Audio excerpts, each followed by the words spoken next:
तर डीपी इकडे सांगतोय की त्याच्यापेक्षा जास्त ताकद ही माझ्यात आहे, म्हणजे संग्रामला जर एखादी गोष्ट सांगितली ना ते एकच करत बसतं, असं इकडे स्पष्ट यांचं मत आहे. चला तर बघूयात हे नेमकं काय बोलतायत. तर अंकिता सांगते की मी स्वतः त्यांना सांगत होती की दादा हे करा ते करा, पण ते कोणाचं ऐकतच नव्हते. त्यावर अरबाज सांगतो की हो ते नाहीत कोणाचं ऐकत. अरे गोनीच्या टास्कमध्ये काय झालं, त्यांना तुम्ही काय सांगितलेलं, अरबाजला पकडा.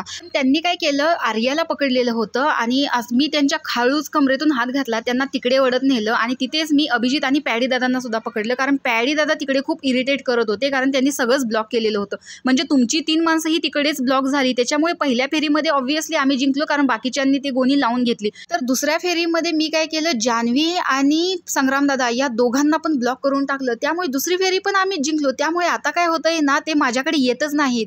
म्हणजे त्यांना असं वाटतं की आता जर मी ह्याच्याकडे नडलो तर माझी इज्जत जाईल किंवा माझी ताकद याच्यासमोर कमी पडेल, त्यामुळे ते मला पकडायला नाही देत. अंकिता हे तू लक्षात घे, असं अरबाज अंकिताला सांगत होता.